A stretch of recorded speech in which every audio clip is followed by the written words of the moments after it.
Salut à tous et bienvenue sur la chaîne dédiée au montage et à l'infographie. Aujourd'hui, on va apprendre à faire un scrolling ainsi qu'un effet de zoom comme ceci dans PowerPoint. Alors, si vous êtes passionné par la création visuelle et que vous souhaitez découvrir des astuces, des tutoriels et des conseils pour améliorer vos compétences, vous êtes au bon endroit. Abonnez-vous dès maintenant pour ne manquer aucune de nos vidéos et rejoignez notre communauté de créateurs en herbe.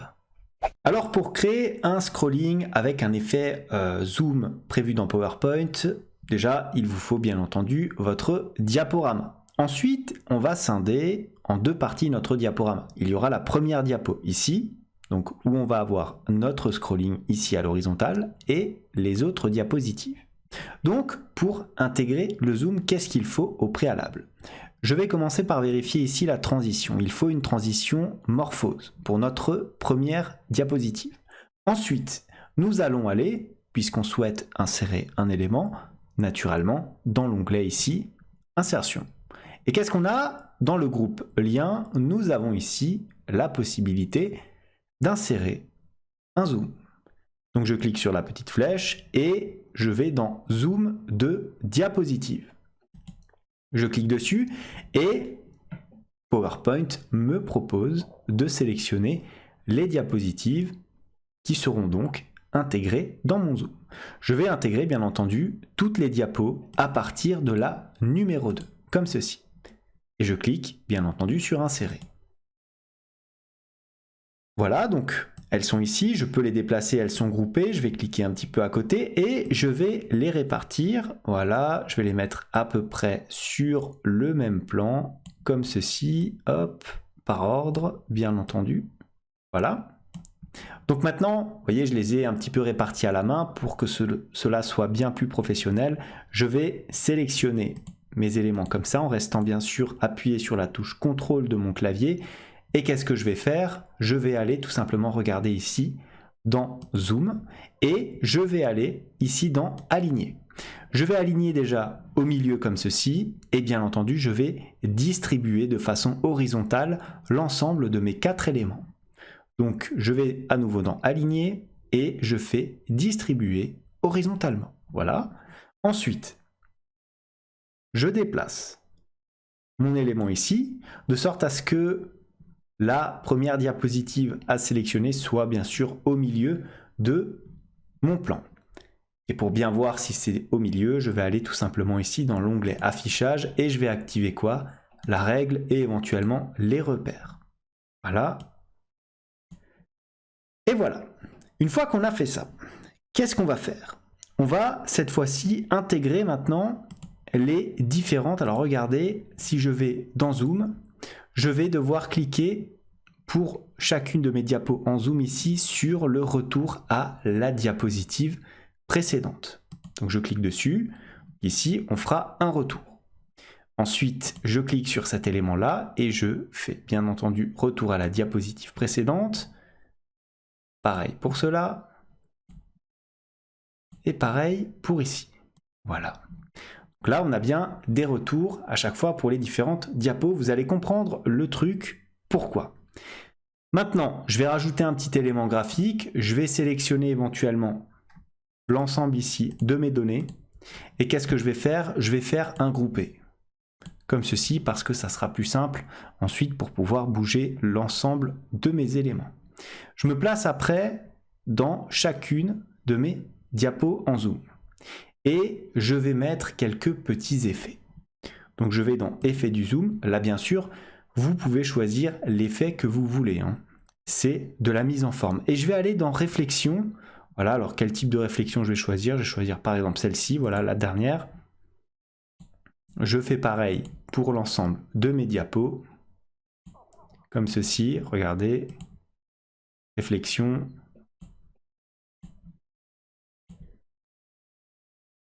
Et réflexion comme ceci. Voilà.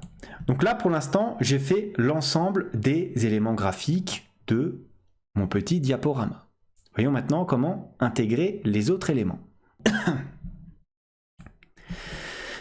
Et on va commencer par l'insertion des petites flèches de navigation qu'on va avoir à côté de chacune de nos petites fenêtres. Donc pour insérer une flèche, on va bien entendu dans l'onglet d'insertion.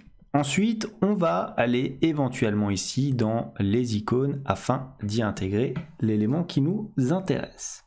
Donc alors, est-ce qu'on regarde si elle est prise directement sur la première page? Non, donc on va taper tout simplement flèche comme ceci, et on va sélectionner quelque chose d'à peu près propre. On va prendre par exemple celle-ci. Hop, on clique bien sûr sur insérer, et on va la voir apparaître ici. Je la mets vers la gauche comme ceci. Bien sûr, l'utilisateur va cliquer ici pour se déplacer vers la gauche, et je vais la placer ici pour l'utilisateur qui souhaiterait aller éventuellement à droite. Donc là, en termes éventuellement de remplissage, je vous propose voilà, de mettre tout simplement notre forme en blanc, ensuite de faire un CTRL-C, CTRL-V, comme ceci, et de glisser notre deuxième forme, alors à peu près à cette hauteur-là, voilà. Et par contre, qu'est-ce qu'on va faire? On va éventuellement faire une rotation, donc on la fait pivoter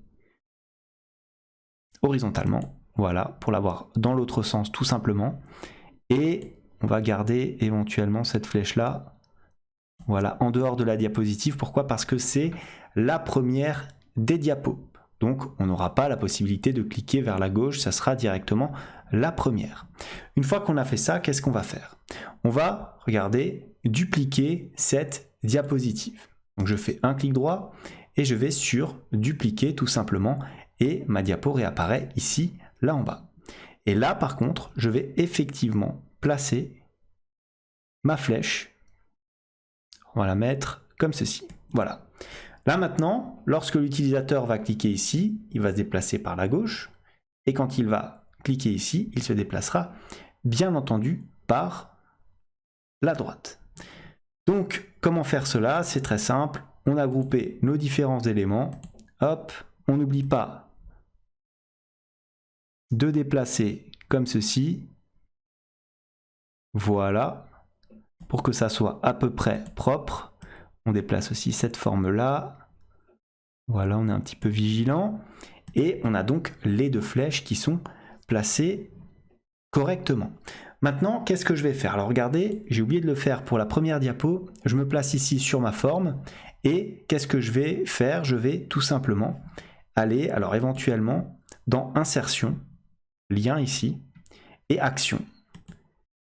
Et dans Action, qu'est-ce que je vais faire? Créer un lien hypertexte vers, je clique ça, vers quoi? Vers la diapositive suivante. Comme ceci.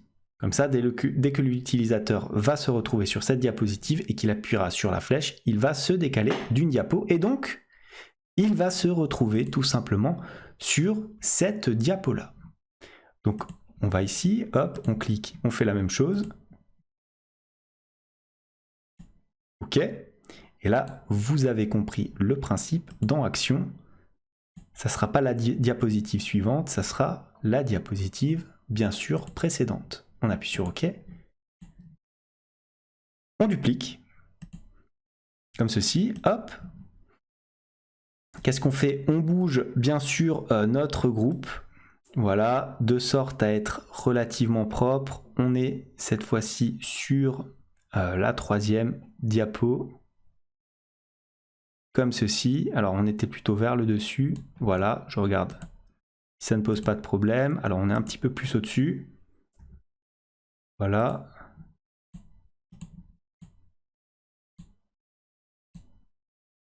On décale un petit peu vers le dessus.